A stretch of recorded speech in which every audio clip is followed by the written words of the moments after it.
Hello dear student. Previous class में 11th को लेके हमने यूनिट एंड डायमेंशन कंप्लीट किया था, जिसमें 7 fundamental quantity, 2 supplementary fundamental quantity, drive quantity, application of dimension, rule of dimension और डायमेंशन पर बेस्ड डिफरेंट प्रोफाइल के क्वेश्चन सॉल्व किए थे।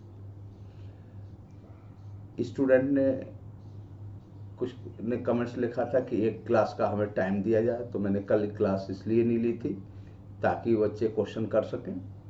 और अगर आप लोगों ने क्वेश्चन सॉल्व कर लिए हों तो जहाँ भी डिफ़िकल्टी आई है, बिलियंस फिजिक्स क्लासेस का हमने टेलीग्राम लिंक बनाया हुआ है, उस पर आप अपने किसी भी ऑथर से क्वेश्चन पुटअप कर सकते हैं और लगभग 1-1.5 घंटे के अंदर हम सारे क्वेश्चंस के आंसर आपको दे देंगे। जैसे ही हमारे पास टाइम होगा इमीडिएट हम आपके आंसर देने की कोशिश करेंगे। इमीडिएट क्या, विद इन 1 आवर में आंसर देने की कोशिश करूँगा, ठीक है? तो वो उस पर पूछ लेंगे। फिर हमने कहा था सेकेंड पार्ट हमारा जो बहुत इम्पोर्टेंट होगा वो मैथमेटिकल टूल होगा। जैसा कि टूल से पता है कि टूल मशीन तो नहीं हो सकती पर मशीन जैसी ही होगी, क्योंकि उसका यूज करेंगे इंटरनल पार्ट को ओपन करने के लिए। ठीक इसी प्रकार फिजिक्स के इंटरनल पार्ट को ओपन करने के लिए या फिजिक्स की एनालिटिकल स्टडी के लिए इस मैथमेटिकल टूल की ज़रूरत होगी, जिसमें हमने कहा था फंक्शन रहेगा, ट्रिग्नोमेट्री रहेगा, डिफरेंशिएशन रहेगा, इंटीग्रेशन रहेगा, बाइनोमियल थ्योरम्स रहेगा, सीरीज रहेगा, एपीजी, पीएचपी, इन सब पे बात करना थी। तो एक एक करके हमने शायद कुछ अगर टीच किया हो, मुझे तो याद नहीं है, तो मैं आज से ट्रिग्नोमेट्री से स्टार्ट कर देता हूँ, ठीक है? आज थोड़ी सी क्लास अगर चाहें तो 1 घंटे की ले लूँ, वो इसलिए कि कल की क्लास नहीं हुई थी, ठीक है? पर वो सब आप पे डिपेंड करेगा, आप लोग बताएंगे जैसे उस अकॉर्डिंगली काम करेंगे। तो सबसे पहले हम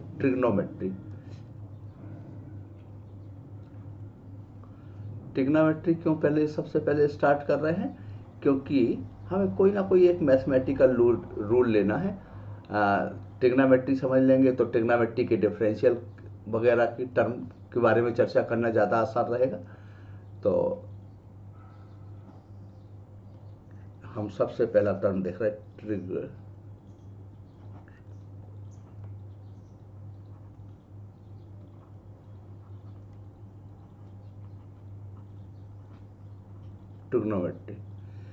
ट्रिग्नोमेट्री की जब हम बात करेंगे तो इस पर भी एक बात आएगी। जैसे हमने ट्रिग्नोमेट्री स्टार्ट करी, सबसे पहले तो हम एंगल को डिफाइन करेंगे। हालांकि एंगल हम डिफाइन कर चुके हैं। एंगल आपका सप्लीमेंट्री फंडामेंटल क्वांटिटी है और एंगल इक्वल टू, अगर याद हो तो मैंने लिखा होगा, angle equal to arc by radius. Angle equal to क्या लिखा होगा? एंगल इक्वल टू लिखा होगा arc over radius. Dimensionless term है। क्यों डायमेंशनलेस टर्म है? Arc is the kind of length, radius is also kind of length, so ratio of 2 similar quantity आपको पता होगा। सिमिलर क्वांटिटी का डायमेंशन रेशियो डायमेंशनलेस होता है। तो एंगल इक्वल टू कितना हो जाएगा? Arc by radius.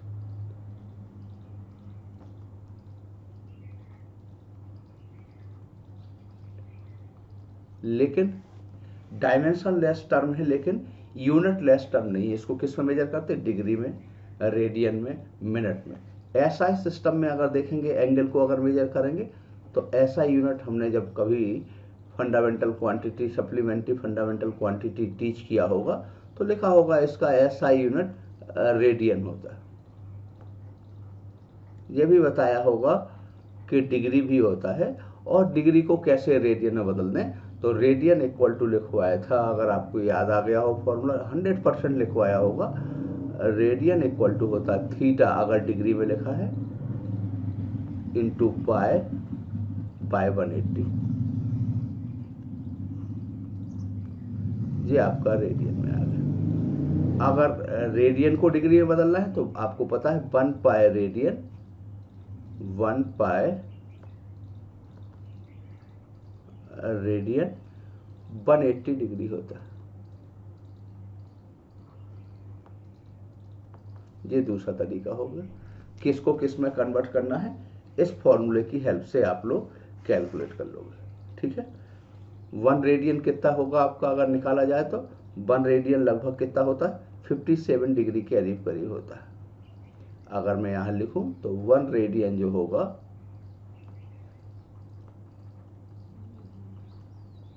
लगभग 57 डिग्री के करीब होता है। क्लियर है इतना? तो आप कन्वर्ट कर पाओगे या नहीं कर पाएंगे? एक आध एग्जाम्पल दे रहे हैं, मैं बिल्कुल बेसिक सी बात कर रहा हूँ, ये मान के चल रहा हूँ कि 10 से 11th में पहुंचे हुए बच्चों से बात कर रहा हूँ, इसलिए एक आध कन्वर्ट करके दिखा रहा हूँ। हालांकि ये कन्वर्ट मैंने वहाँ भी किया है, कहाँ पे, जब फंडामेंटल क्वांटिटी पढ़ा रहा था, सप्लीमेंट्री फंडामेंटल, फिर भी एक आध क्वेश्चन कर रहा हूँ। ठीक है, convert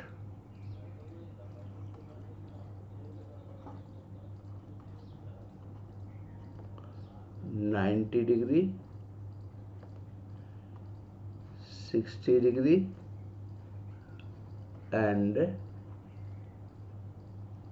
30 degree into the radian।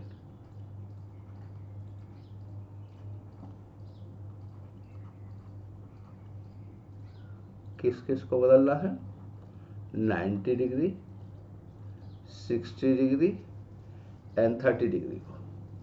बड़ा सिंपल सा एग्जाम्पल है आपका, और उससे भी ज़्यादा सिंपल सॉल्यूशन होगा।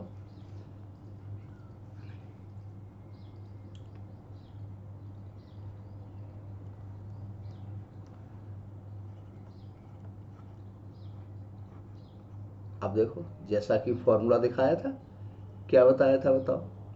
रेडियन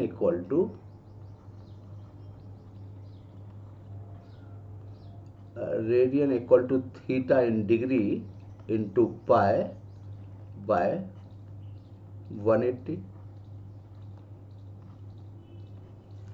तो इसको इसमें अगर हम कन्वर्ट करें तो कितना आ गया? रेडियन इक्वल टू,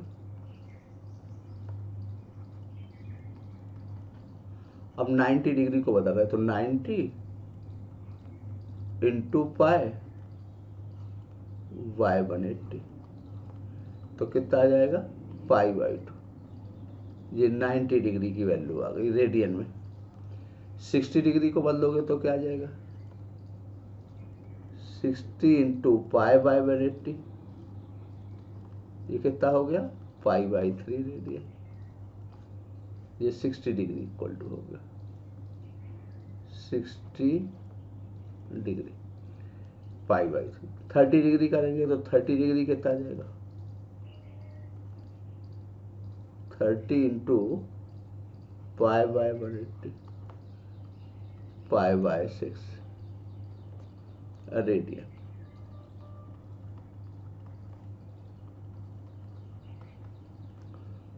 ये रेडियन। ठीक है, अब उल्टा कर रहा है, एक एग्जाम्पल उल्टा ले लेते हैं, इसका जस्ट अपोजिट एक एग्जाम्पल ले रहे हैं।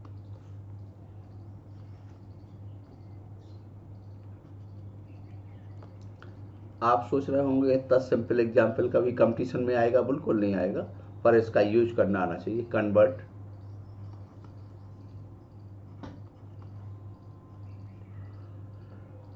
हाँ 45 डिग्री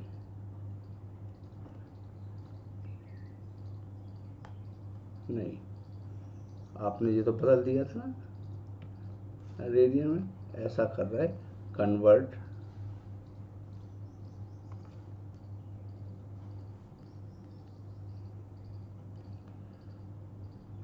पाई बाई 4 रेडियन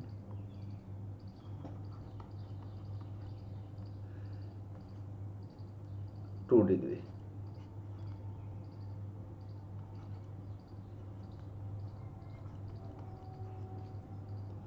तो जैसा कि पहले बता चुका हूं, पाई की वैल्यू 180 डिग्री होती, तो पाई की वैल्यू का रखना है पाई बाई 4 रेडियन को बता रहे थे, तो पाई को लिखोगे 180 डिग्री डिवाइडेड बाई 4 करोगे, सो 45 डिग्री आ जाएगा। इस तरीके से हम कन्वर्ट कर लेंगे, ठीक है। तो 1 पाई रेडियन कितना हो जाएगा, 180 डिग्री के करीब हो जाएगा। अब हमें कुछ साइन कॉस टेन की स्टैंडर्ड वैल्यू या उनको रेडियन में बदलने का तरीका पता चल जाएगा। फिर हम मेजरमेंट करेंगे। कैसे मेजरमेंट करेंगे, ट्रिग्नोमेट्री के अंदर कितने टर्म होंगे, तो sine cos tan cot sec, इनको एक आध एग्जाम्पल और यहाँ पे भी थोड़ा सा है, एक एग्जाम्पल और ले लेते।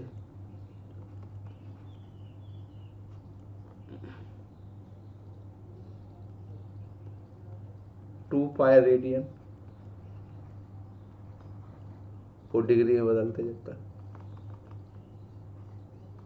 देखो यहाँ पे 2 पाई की जगह करोगे 180 तो कितना आ जाएगा, 360 डिग्री आएगा, ठीक है। नेक्स्ट कर लेते हैं। अब हमें sine cos tan cot sec cosec, तो हमारे अगर देखा जाए तो बेसिक ट्रिग्नोमेट्रिकल फंक्शन कितने होते, तो 6 होते हैं।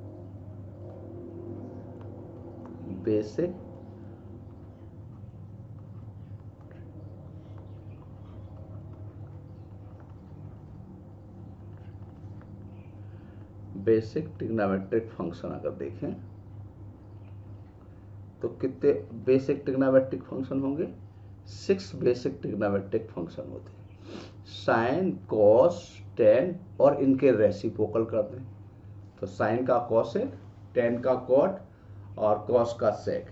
तो सबसे पहले sine theta, so sine theta equal to कितना होगा, अगर हम राइट एंगल ट्राइंगल ले लें तो साइन थीटा इक्वल टू होता है perpendicular by hypotenuse. Cos theta equal to कितना होता है, base by hypotenuse. Tan theta equal to कितना होता है, परपेंडिकुलर बाय बेस।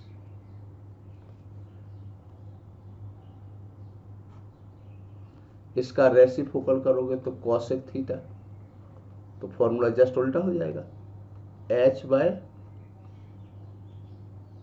पी हो जाएगा। इसका रेसिप्रोकल करोगे तो सेक थीटा आएगा, सेक थीटा करोगे तो h बाय बी आ जाएगा। ये 3 याद कर लिए, इसके जस्ट उल्टे कर दिए। कॉट थीटा करोगे तो कॉट थीटा इक्वल टू कितना आ जाएगा, बेस बाय परपेंडिकुलर। यहाँ h किसको रिप्रेजेंट कर रहा, हाइपोटेनियस को, b परपेंडिकुलर को, p परपेंडिकुलर को और b बेस को रिप्रेजेंट कर रहा है, ठीक है। ये हमने एक राइट एंगल ट्राइंगल ले लिया और इस तरीके से हमने ये फॉर्मूला रख दिया, ठीक है। मुझे नहीं लगता कि इसमें कोई दिक्कत होगी। परपेंडिकुलर ट्राइंगल में पता करना बहुत छोटा सा काम होता है। कैसे पता करेंगे, ठीक एंगल के सामने की साइड परपेंडिकुलर होगा। राइट एंगल ट्राइंगल में हाइपोटेनियस आपको वैसे भी दिख जाएगा, नहीं दिखेगा तो उसको भी कैसे पता कर लोगे। मैं एक राइट एंगल ट्राइंगल बना रहा हूँ, वो कैसे पता कर लोगे कि राइट एंगल ट्राइंगल में हाइपोटेनियस सबसे बड़ी साइड होगी वो हाइपोटेनियस होगी, या 90 के ठीक सामने की साइड हाइपोटेनियस होती है। अब तो ठीक है ना, तो 90 के ठीक सामने की हाइट क्या होती है, हाइपोटेनियस। देखो ये हमने एक राइट एंगल ट्राइंगल ले लिया।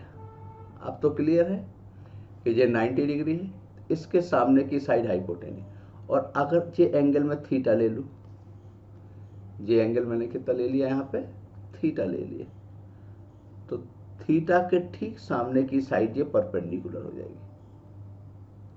और ये 90 डिग्री है, ये तो कंफर्म है 90 डिग्री, तो ये हाइपोटेनियस होगा।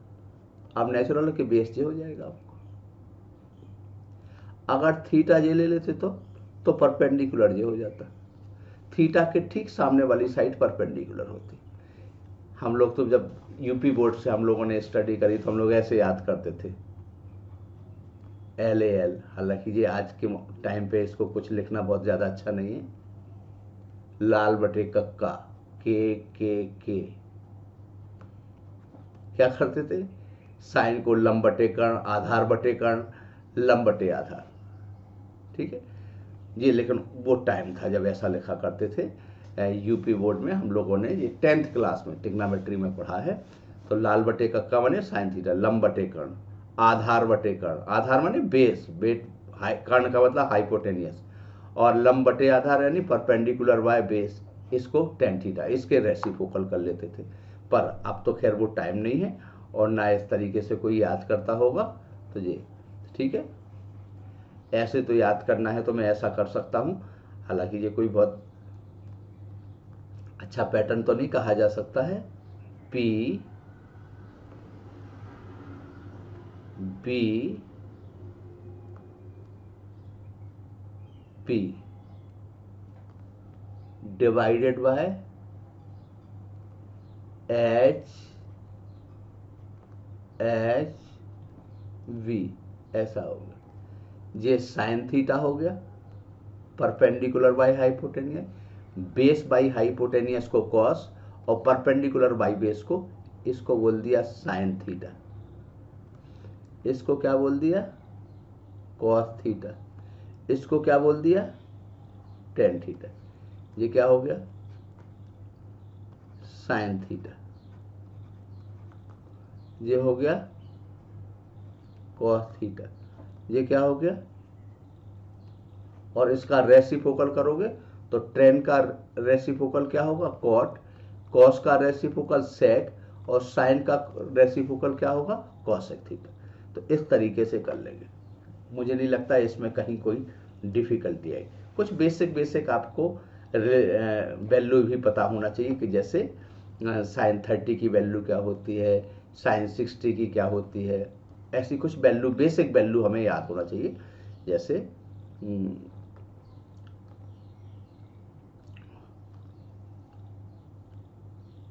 साइन 30 की, साइन 0 की, 0,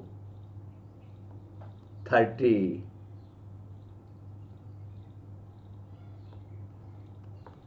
फिर 60, बल्कि इसके पहले एक और आ जाए 45, ये वैल्यू याद होंगी, मैं ऐसा मान के चल रहा हूँ, पर मैं एक बार लिख दे रहा हूँ। ये 45, ये 60, ये 90, ठीक है, ये वैल्यू होती। अब इसमें अगर साइन थीटा की बात करोगे तो साइन थीटा की वैल्यू लिखोगे यहाँ, साइन थीटा, दो ही याद करा दे रहा हूँ, साइन थीटा और कॉस थीटा। क्यों, टेन थीटा करोगे तो इसका डिवाइड कर लोगे, और फिर सब रेसिप्रोकल तो वैसे भी कर लोगे। तो ये आ गए। तो साइन थीटा की वैल्यू कितनी, 0 की वैल्यू 0, इसकी वैल्यू 1/2, इसकी वैल्यू 1/√2, इसकी वैल्यू √3/2। एक और बात है, साइन और कॉस की वैल्यू 91 से कम ही है, यानी 1 हो सकती मैक्सिमम, और मिनिमम -1 हो सकती है। ठीक है, अब उल्टा कर दें, जो यहाँ का 90 होगा वो 0, तो ये 1 आ जाएगा, ये कितना आ जाएगा √3/2, रिवर्स आ रहा है यहाँ से ऐसे, ये 1/√2, दोनों की वैल्यू बराबर होती है 45 डिग्री में। 60 की वैल्यू 1/2, ये वैल्यू 0 हो जाएगी। और इसका उल्टा कर दोगे तो आपका sine theta by cos theta, sine theta का रेसिप्रोकल कर दोगे तो कॉसेक थीटा आ जाएगा, और कॉस थीटा का कर दोगे तो सेक थीटा। जहाँ तक टेन थीटा का सवाल है इसको डिवाइड कर दो, उसका रेसिप्रोकल कर दोगे तो कॉट थीटा आ जाएगा। तो बड़ा सिंपल सा काम होता है, ये कोई बहुत बड़ी बात नहीं होता। इसमें अब थोड़ा सा हमें कि कहाँ पे माइनस साइन आएगा, कौन सा क्वाड्रेंट होगा, कब प्लस आएगा, इस पे और चर्चा करना है। ठीक है, बहुत बेसिक बातें बता रहा हूँ। मेजॉरिटी ऑफ स्टूडेंट में से कई बच्चे यहाँ पे ऐसे भी होंगे क्लास के अंदर 11th में भी, जिन्हें ये सारी चीजें पता होगी।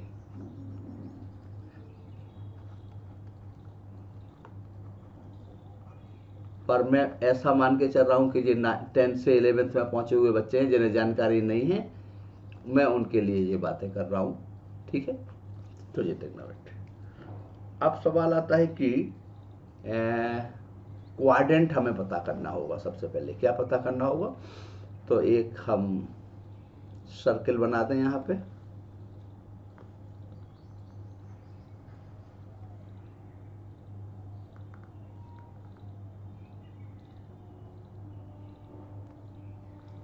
यहाँ पे हम क्वाड्रेंट डिसाइड कर देते हैं।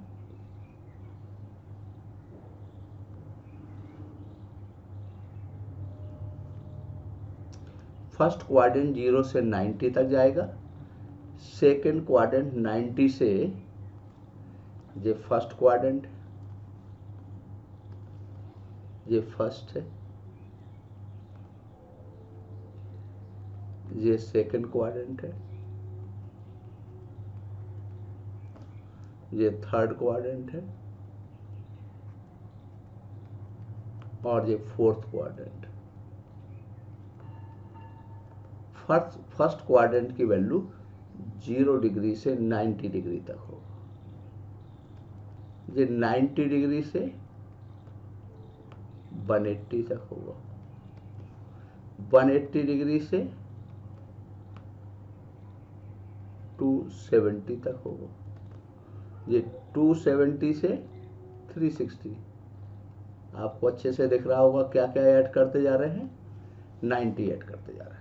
ठीक है, ये फर्स्ट सेकेंड थर्ड। अब इसको हमें याद करना है तो क्या, कब पॉजिटिव होगा कब नेगेटिव होगा, तो हम लोग ऐसे याद कर लेते, आफ्टर स्कूल टू कॉलेज, या ऑल सिल्वर टी कप। ठीक है, ए का मतलब क्या हो गया, ऑल।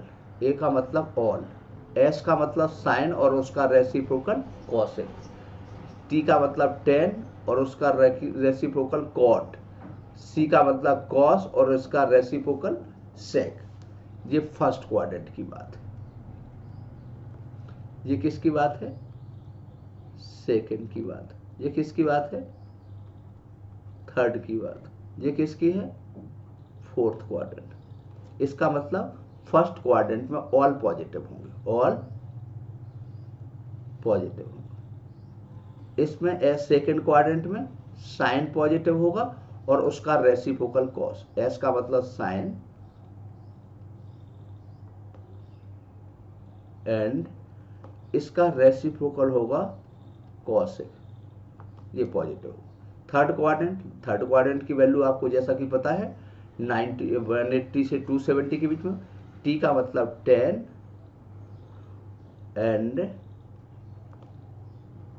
कॉट पॉजिटिव होगा। फोर्थ क्वाड्रेंट आएगा आपका कितना, कॉस एंड इसका रेसिप्रोकल सेक, ये पॉजिटिव होगा। क्लियर है, ऐसा याद कर लेते हैं। आफ्टर स्कूल टू कॉलेज या ऑल सिल्वर टी कप, और भी कई तरीके होंगे। मैं केवल इतना कहना चाहता हूं कि फर्स्ट क्वाड्रेंट में ऑल 6 ट्रिग्नोमेट्रिकल फंक्शन पॉजिटिव होंगे। सेकेंड क्वाड्रेंट लाई करेगा 90 और 180, इसमें साइन पॉजिटिव होगा और उसका रेसिप्रोकल कॉसेक पॉजिटिव होगा। टी का मतलब हो गया यहाँ पे 10 पॉजिटिव होगा और इसका रेसिप्रोकल कॉट पॉजिटिव होगा। फोर्थ क्वाड्रेंट में कॉस होगा और उसका रेसिप्रोकल सेक होगा। ठीक है, तो सबसे पहले अगर हम रूल की बात करें ट्रिग्नोमेट्री में, तो बड़ा सिंपल सा रूल एक निकल के सामने आया। रूल ये हमने खुद ही बनाया, ये कोई रूल नहीं है, समझाने के लिए रूल लिख रहा हूं। ठीक है, क्या रूल है, पहला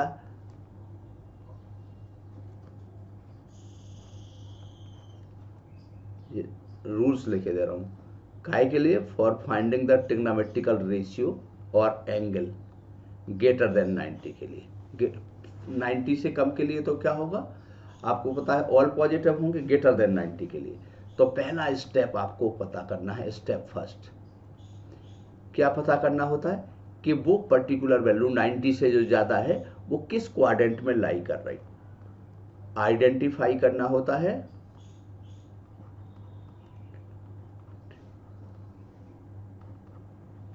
द क्वाड्रेंट।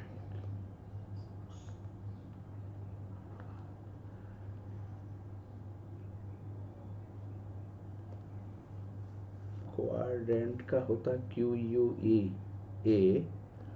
DRAND होता ना,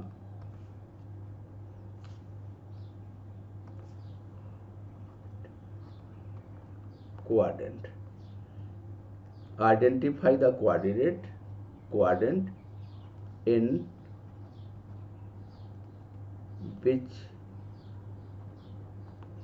angle lie. किस में एंगल लाई कर रहा, पहले वो निकालेंगे। स्टेप सेकंड निकालेंगे। सेकंड स्टेप ये है कि अगर एंगल की बात करें, मैं साइन की बात ही क्यों करूं, किसी भी एंगल की बात करूं, तो अगर theta equal to n pi plus minus theta है, एन इंटीजर नंबर है, यहाँ पे n pi plus minus theta है, ये लिख दूं जी, एंगल लिखे दे रहा हूं। अगर एंगल आपका कोई सी भी एंगल की वैल्यू ली गई है, एंगल इक्वल टू है n pi plus n integer number है, ठीक है, एन कैसा है आपका, इंटीजर नंबर है, तो सेम ट्रिग्नोमेट्रिकल फंक्शन होगा, सेम ट्रिग्नोमेट्रिकल फंक्शन होगा, कैसा होगा, सेम, यानी साइन साइन में होगा, कॉस कॉस में होगा, टेन टेन में, कॉट कॉट में। अब एक बात फिर आएगी कि माइनस प्लस कैसे पता करेंगे, वो कास्ट रूल से पता करेंगे। सेम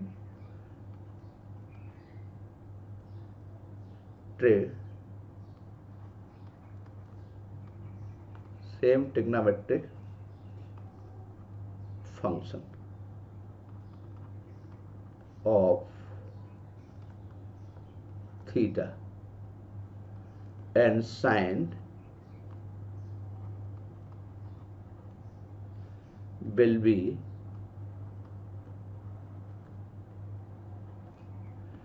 decided by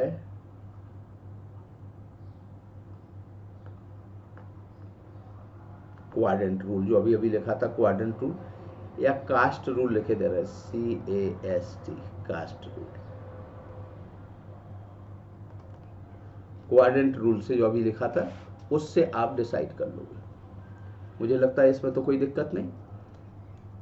और अगर π/2 प्लस करें या 3π/2 प्लस करें तो साइन कॉस में, कॉस टेन में, चलो मैं तो केवल इतना लिख रहा हूँ अभी, ठीक है। तो पहला स्टेप अगर हमारा ऐसा इस तरीके से लिखा है एंगल के बारे में कि एन यहाँ पर इंटीजर नंबर है, एन क्या है, इंटीजर नंबर है, और अगर π/2 का ऑड मल्टीपल ले लें यहाँ पे, प्लस माइनस थीटा कर दें, तो साइन कॉस में बदल जाएगा, कॉस किस में बदल जाएगा, साइन कॉस में, कॉस साइन में, टेन कॉट में, कॉट टेन में, इस तरीके से आ जाएगा, ठीक है। अगर मैं ऐसा कर लूँ, उसकी ज़रूरत वैसे है नहीं, आप कहो तो मैं लिखूं एक स्टेप और बना के, एक स्टेप और बना दूं, एक स्टेप और लिखे दे रहा हूं। अगर इंटीजर नंबर ही कर लें और थीटा ऐसा लिखा है,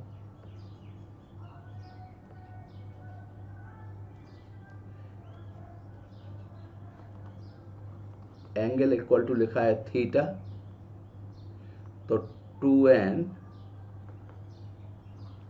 प्लस 1 या माइनस 1 जो भी लिखना हो वो आपकी मर्जी है, π/2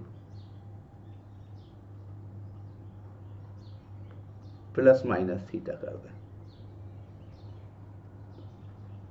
एन इंटीजर नंबर है, ध्यान रखना। तो इसका अगर करोगे तो ट्रिग्नोमेट्रिकल फंक्शन कॉम्प्लीमेंट्री फंक्शन से बदल जाएंगे। साइन किस में बदल जाएगा, साइन बदलेगा कॉस में, कॉस किस में बदलेगा, साइन में, टेन किस में बदलेगा, कॉट में, कॉट किस में बदल जाएगा, टेन में, सेक किस में बदलेगा, कॉसेक में, कॉसेक किस में बदलेगा, सेक में। इस तरीके से ये चेंज हो जाएगा। और जहां तक वैल्यू का सवाल है, साइन का सवाल है, वो कास्ट रूल के हिसाब से डिसाइड हो जाएगा। एक आध एग्जाम्पल लिख के बात करूं तो ज्यादा अच्छा है, ठीक है ना। चलिए नेक्स्ट एक एग्जाम्पल ले रहा हूं, चलो।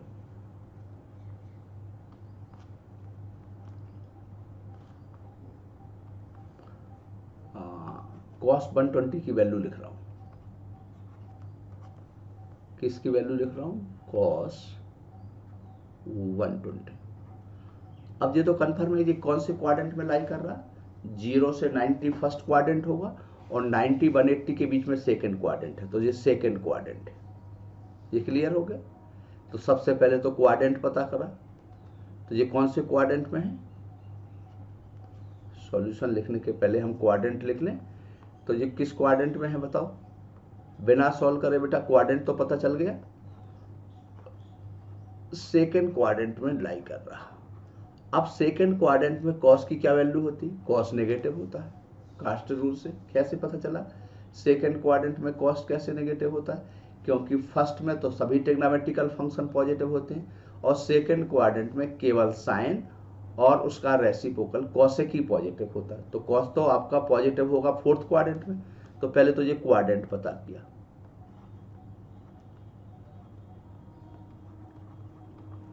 ये कौन से क्वाड्रेंट में है? सेकंड क्वाड्रेंट में। इसका मतलब ये नेगेटिव होने वाला।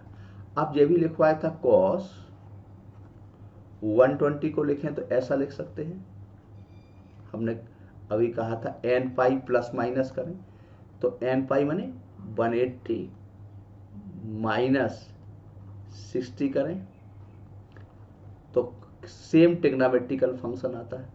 सेम ट्रिग्नोमेट्रिकल फंक्शन आएगा तो कितना आ जाएगा? cos 60। माइनस साइन क्यों लगाया? क्योंकि ये सेकंड क्वाड्रेंट में cos, इसका मतलब क्या पता चला? cos 180 plus minus theta equal to cos theta आएगा। हमने कहा था सेम ट्रिग्नोमेट्रिकल फंक्शन क्वाड्रेंट से पता कर लोगे कि ये नेगेटिव होगा cos 60, और cos 60 की वैल्यू आ जाएगी 1/2 और माइनस साइन पहले से लगा तो माइनस 1/2 आ जाएगा। आपको एक और लिखवाया था 90 प्लस वाला, तो उससे भी आ जाएगा। इसको ऐसा भी लिख सकते हैं cos 120 को cos 90 प्लस 30 π/2 2n π/2। तो हमने कहा था cos किस में बदलता है? साइन में बदल जाएगा, तो ये साइन 30 आ जाएगा। आएगा तो साइन थीटा, तो ये 90 प्लस थीटा किया तो ये थीटा आया, माइनस साइन तो क्वाड्रेंट के हिसाब से आ गए। इससे सॉल्व करोगे तो ये आ जाएगा। तो दो तरीके हैं, 90 प्लस माइनस या 270 प्लस माइनस करके, या 180 प्लस माइनस 360 प्लस माइनस। हमसे कोई पूछे तो मैं तो 180 प्लस माइनस करके बिलीव करता हूँ। क्यों? ताकि फंक्शन बदलने का दिमाग में ना रहे, साइन साइन में, कॉस कॉस में, टेन टेन में। 180 प्लस माइनस या 360 प्लस माइनस करेंगे तो सेम ट्रिग्नोमेट्रिकल फंक्शन होगा और कास्ट रूल से हम क्या कैलकुलेट कर लेंगे? साइन डिसाइड कर लेंगे। मुझे नहीं लगता कि इसमें किसी को कोई दिक्कत होना चाहिए। ठीक है, एक आध एग्जाम्पल और कोई सा भी वैल्यू कर दें।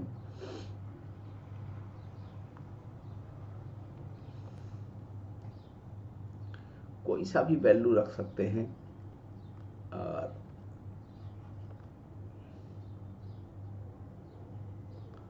अब मान लो किसी ने कहा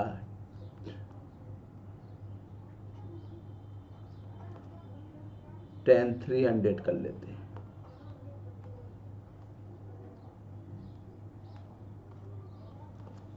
ठीक, तो अब बताओ जी किस क्वाड्रेंट में लाई करेगा? फर्स्ट में नहीं करेगा, सेकंड में नहीं करेगा, थर्ड 180 से 270 जाता तो उसमें भी नहीं करेगा, तो ये फोर्थ क्वाड्रेंट में। और आपको पता चल गया कि फोर्थ क्वाड्रेंट में 10 और cot नेगेटिव होते हैं। ये किस क्वाड्रेंट में लाई कर रहा है? सबसे पहले तो हमने स्टेप लिखा था फर्स्ट क्वाड्रेंट। ये किस क्वाड्रेंट में लाई कर रहा है? फोर्थ क्वाड्रेंट में। तो बिना सॉल्व करे आपको ये तो पता चल गया कि ये नेगेटिव होने वाला है। अब इसको 360 माइनस 60 कर लें तो ये 30 आए। 10 10 ही बदलता तो कितना आ जाएगा जी? 1060, और 1060 की वैल्यू √3 हो जाएगा।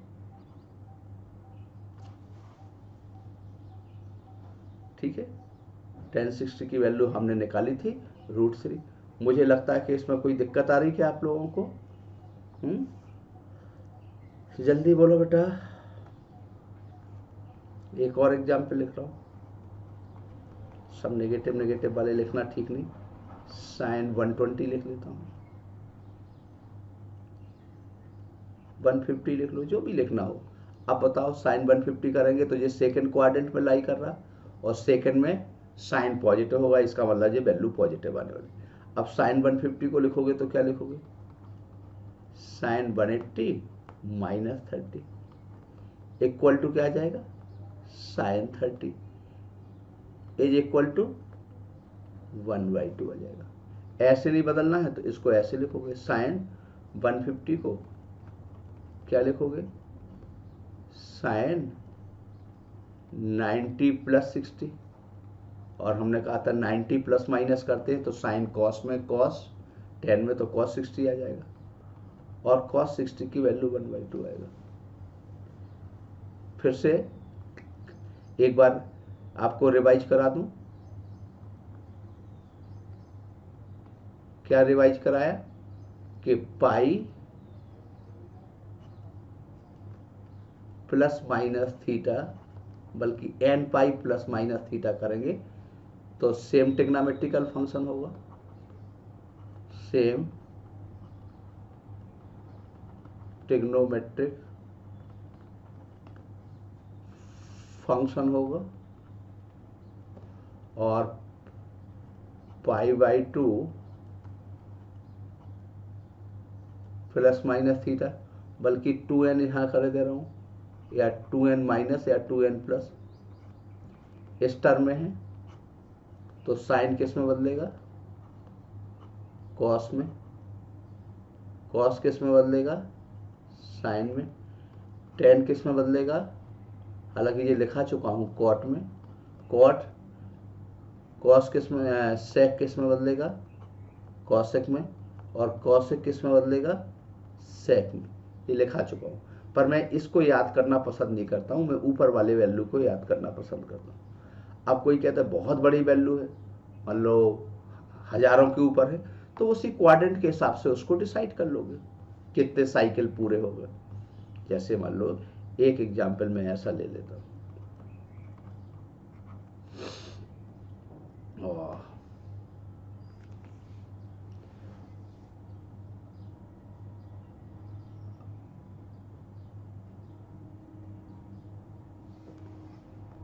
एक एग्जाम्पल ले रहा हूँ, मान लो मैंने 360 में 4 का गुणा किया और 30 जोड़ दिया, तो 4 छंग 24,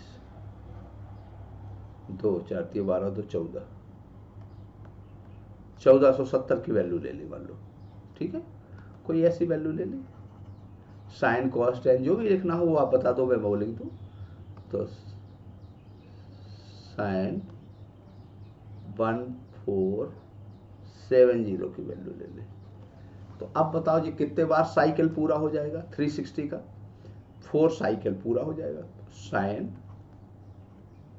4 इंटू 360 प्लस 30, ये वैल्यू देखी जाएगी कि ये कहाँ है। 4 साइकिल तो पूरा कंप्लीट कर लिया, क्वाड्रेंट पूरा हो गया। अब ये किस में है, तो केवल 30 बचा, 30 किस में आ जाएगा, फर्स्ट क्वाड्रेंट में पॉजिटिव, और साइन 30 की वैल्यू 1/2 आ जाएगी। एग्रीड। इस तरीके से हम लोग ये कर लेंगे। कुछ हमें बेसिक से ट्रिग्नोमेट्री के फॉर्मूले भी पता होना चाहिए, जो हमें जल्दी जल्दी यूज करना पड़ेंगे वहां पे, सो वो फॉर्मूले आपको पता होना चाहिए। सभी को पता होते ये फॉर्मूला, शायद 10th में भी सिखा दिए होंगे, पर फिर भी एक बार अपना मोरल ड्यूटी मानते हुए मैं लिख रहा हूँ, sine square theta plus cos square theta equal to 1/2, 1 plus tan square theta equal to sec square theta. ये फॉर्मूला सबको याद होगा, 1 प्लस कॉट स्क्वायर थीटा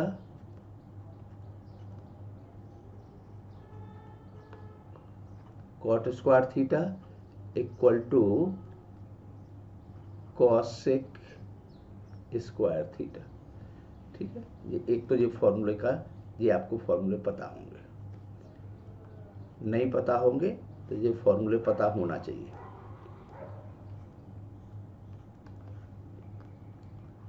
दूसरा साइन ए प्लस बी का formula, sine A plus B का formula होता है sine A cos B plus cos A sine B. Cos A plus B का formula, cos A plus B का formula होगा cos A cos B minus sine A sine B. Tan A plus B का formula,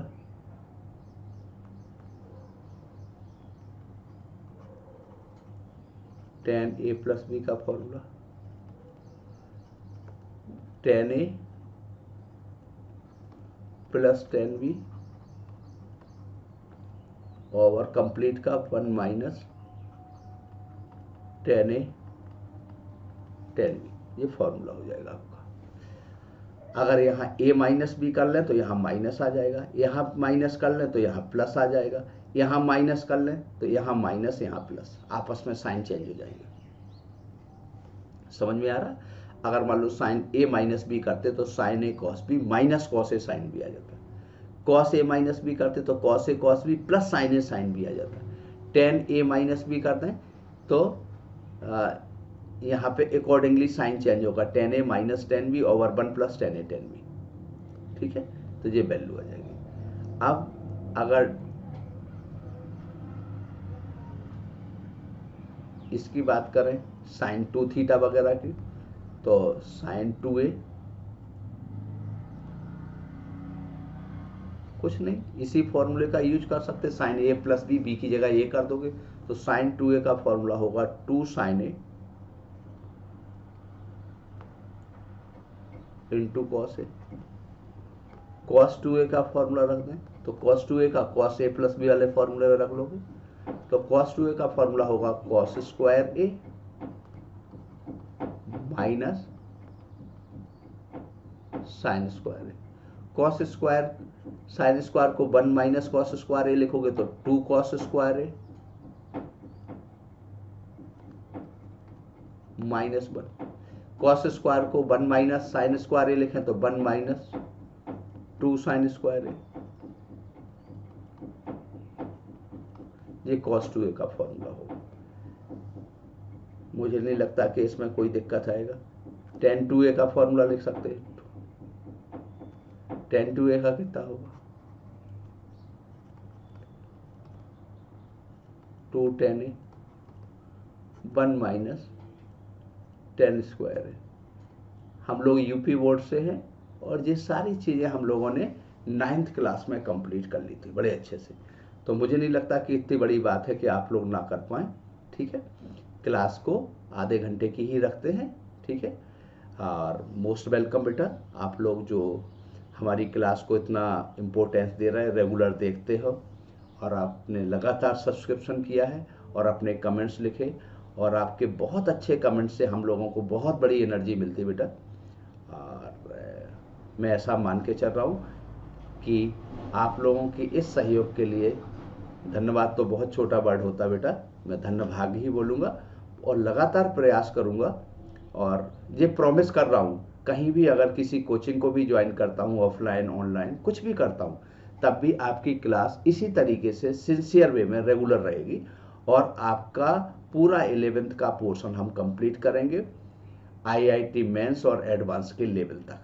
ठीक है, ये मैं कई बार आपको कह चुका हूँ, फिर से दोबारा बोल रहा हूँ, बस इतना ज़रूर करें कि मैं लाइव क्लास में जल्दी से आना चाहता हूँ, क्योंकि मेरा जो टीचिंग पैटर्न है वो लाइव क्लास के साथ मैच करता है। हमेशा लाइव क्लास ही लेता रहूँ और उसका पूरा करने के लिए जो हमें मिनिमम क्राइटेरिया पूरा करना है उसको जल्दी से कंप्लीट करें। इसके लिए आपका सहयोग अपेक्षित है। धन्यवाद, बहुत बहुत धन्यवाद बेटा। और आप लोग बहुत अच्छी रैंक से IIT मेडिकल जिसकी भी आप प्रिपरेशन कर रहे हो उसमें सिलेक्ट हो, ऐसी मैं भगवान से प्रार्थना करता हूँ। बहुत धन्यवाद बेटा।